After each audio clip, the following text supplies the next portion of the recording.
Hello ಸ್ನೇಹಿತರೆ, ಮತ್ತೆ ಒಂದು ಹೊಸ ಪ್ರೊಫೈಲ್ಗೆ ನಿಮಗೆಲ್ಲ ಸ್ವಾಗತ. ಈಕೆ ಹೆಸರು ಮಹಿಮಾ ಅಂತ, ವಯ 37 ನಡೀತಾ ಇದೆ. ಈಕೆಗೆ ಒಟ್ಟು 3 ಮಕ್ಕಳು ಕೂಡ ಇದ್ದಾರೆ. 3 ಮಕ್ಕಳು ಜನಿಸಿದ ನಂತರ ಆಸೆ 10ರಷ್ಟು ಹೆಚ್ಚು ಆಗಿದೆ ಎಂದು ಹೇಳಿಕೊಂಡಿದ್ದಾರೆ. ಸಮಸ್ಯೆ ನೋಡಿ, ಯಜಮಾನರು ಇತ್ತೀಚೆಗೆ ಸಾಕು ಆಗುವವರೆಗೆ ಮಾಡುತ್ತಿಲ್ಲ ಎಂದು ಹೇಳಿಕೊಂಡಿದ್ದಾರೆ. ಇತ್ತೀಚೆಗೆ ಅವರ ಸಮಯ ತುಂಬಾನೇ ಕಡಿಮೆ ಆಗಿಬಿಟ್ಟಿದೆ ಎಂದು ಮಾಹಿತಿ ಕೊಟ್ಟಿದ್ದಾರೆ. ಈಕೆಯ ಬಯಕೆ ನೋಡಿ, ಒಂದು ಸಲ ಬೇರೆ ವ್ಯಕ್ತಿ ಜೊತೆ ಟ್ರೈ ಮಾಡಬೇಕು ಎಂದು ಹೇಳಿಕೊಂಡಿದ್ದಾರೆ ಸ್ನೇಹಿತರೆ. ಅದಕ್ಕೆ ಪ್ರೊಫೈಲ್ ಶೇರ್ ಮಾಡಿಕೊಂಡಿದ್ದಾರೆ. ಒಳ್ಳೆ ಅವಕಾಶ ಇದೆ ಸ್ನೇಹಿತರೆ. ಯಾರೆಲ್ಲ ಅನಿಸಿಕೆ ತಿಳಿಸಿದ್ದಾರೆ, ಸೊ ಎಲ್ರಿಗೂ ತಾವು ಒಂದು ಸಲ ಸಂಪರ್ಕಿಸಿ ಮಾತನಾಡೋದಾಗಿ ಮಾಹಿತಿ ಕೊಟ್ಟಿದ್ದಾರೆ. ಅದಕ್ಕೆ ಸ್ನೇಹಿತರೆ, ಬೇಗ ನಿಮ್ಮ ಅನಿಸಿಕೆ ತಿಳಿಸಿ.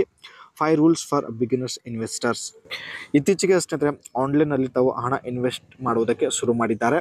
ಸೊ ಇದ್ರ ಬಗ್ಗೆ ಮುಂದೆ ಚರ್ಚೆ ಮಾಡೋಣ. ಈ ವಿಷಯಕ್ಕೆ ಇವರಿಗೆ ತುಂಬಾನೇ ಬೇಜಾರಾಗಿಬಿಟ್ಟಿದೆ. ಸೊ ಬನ್ನಿ. 3 ಮಕ್ಕಳು ಜನಿಸಿದ ನಂತರ ಯಜಮಾನರು ಸಂಸಾರದಲ್ಲಿ ಬ್ಯುಸಿಯಾಗಿದ್ದಾರೆ. ದಿನದಲ್ಲಿ 12 ತಾಸು ಕೆಲಸ ಮಾಡುತ್ತಾರೆ. ಇತ್ತೀಚೆಗೆ ಮಾಡೋದಕ್ಕೂ ಕೂಡ ಅವರ ಹತ್ತಿರ ಸಮಯ ಸಿಗುತ್ತಿಲ್ಲ.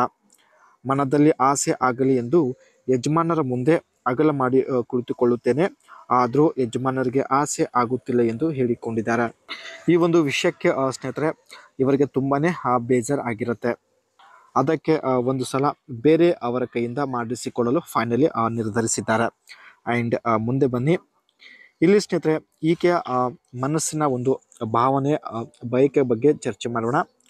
40 ವಯ ದಾಟಿದ ಮೇಲೆ ಚಪಾತಿಯ ಪರಿಸ್ಥಿತಿ ತುಂಬ ಬದಲಾಗಿದೆ ಎಂದು ಹೇಳಿಕೊಂಡಿದ್ದಾರೆ. ಈ ವಯದಲ್ಲಿ ಪ್ರತಿದಿನ ಮಾಡಿಸಿಕೊಳ್ಳುವಂಥ ಒಂದು ಬಯಕೆ ಆಗ್ತಾ ಇದೆ, ಹಾಗೂ ಪ್ರತಿದಿನ ಮಾಡಿಸಿಕೊಂಡರೂ ಸಮಸ್ಯೆ ನೋವು ಆಗೋದಿಲ್ಲ ಎಂದು ಹೇಳಿಕೊಂಡಿದ್ದಾರೆ. ಬೇರೆ ಬೇರೆ ವಿಧಾನದಲ್ಲಿ ಮಾಡಿಸಿಕೊಳ್ಳುವಂಥ ಒಂದು ಬಯಕೆ ಇದೆ. ಸೊ ಈ ಒಂದು ಕೆಲಸಕ್ಕೆ 55ರ ಒಬ್ಬ ಮುದುಕ ಸಿಕ್ಕಿದ್ರು ಓಕೆ, ನಡೆಯುತ್ತೆ ಎಂದು ಹೇಳಿಕೊಂಡಿದ್ದಾರೆ.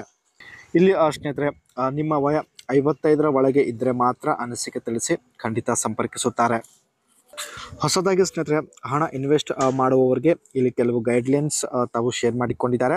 Start with a clear goals, define your investment objectives whether they are short terms.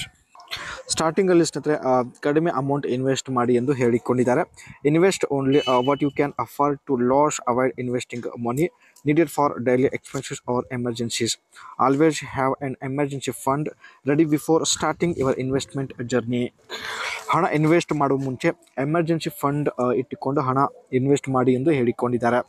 And devote no more than 5% for their portfolio to any one investment asset.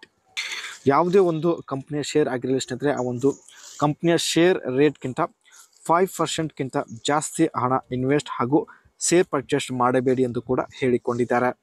ಇದಿಷ್ಟು ಸ್ನೇಹಿತರೆ, ಹೊಸದಾಗಿ ಇನ್ವೆಸ್ಟ್ ಮಾಡುವ ವ್ಯಕ್ತಿಗಳಿಗೆ ಶೇರ್ ಮಾಡಿಕೊಂಡಿದ್ದ ಒಂದು ಸಲಹೆ ಆಗಿರುತ್ತೆ. ಇಷ್ಟ ಆಗಿದ್ರೆ ಲೈಕ್ ಕೊಡಿ.